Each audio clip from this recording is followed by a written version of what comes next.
Wu Zetian was the only woman to ever be the emperor of China. She took over during the Tang Dynasty. Now, Wu was the concubine of Emperor Taizong. She was his concubine, but she was also having an affair with Emperor Taizong's son, the future Emperor Gaozong.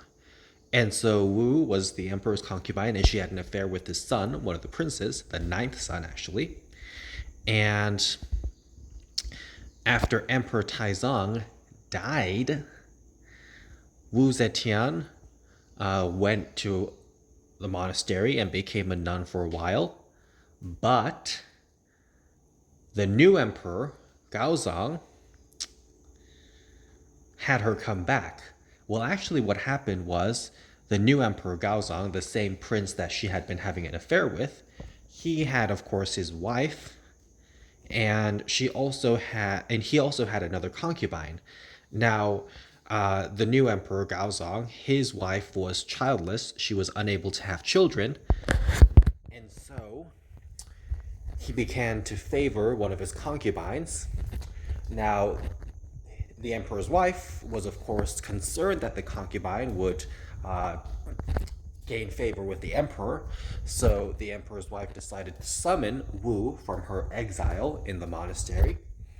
And so the emperor's wife brought back Wu to the palace because she figured that she could use Wu to fight back against the concubine who was trying to take the emperor's interest. But the move really backfired because Wu did take the emperor's interest away from that other concubine, but she also took control of the emperor. So Wu conceived children and she gave birth, and Wu had a daughter. But Wu actually, or allegedly, there's speculation that Wu actually killed her own infant daughter. It's debatable whether the infant daughter was actually killed by Wu or if it was by natural causes, but there is heavy speculation that she did kill her own daughter. Whatever the case was, Wu Zetian framed the emperor's wife and the other concubine for the murder of her daughter. And Wu manipulated the emperor into deposing his wife as well as the other concubine.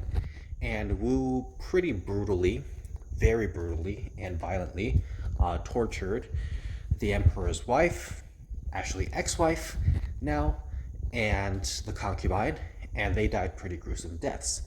And Wu, of course, began to take more and more control away from the emperor, and the emperor was in bad health, had a poor, had bad things happen to him health-wise, and as the emperor's health grew worse, Wu became more powerful, and she effectively became the power behind the throne, and the emperor really became more of a puppet.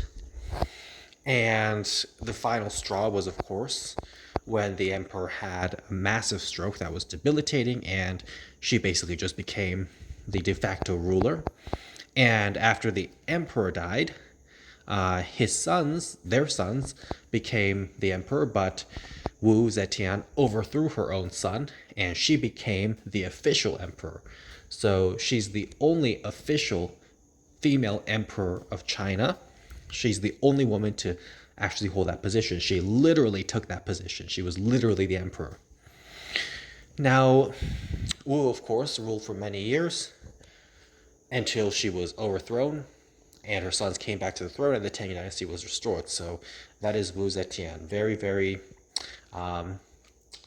interesting person. And of course, she also had many accomplishments. And of course, remember that accomplishments are not always good things or bad things. In her case, her accomplishments were bad things, but yes, Wu also had many accomplishments in foreign policy as well, leading many battles and conquering kingdoms and doing other things foreign policy wise.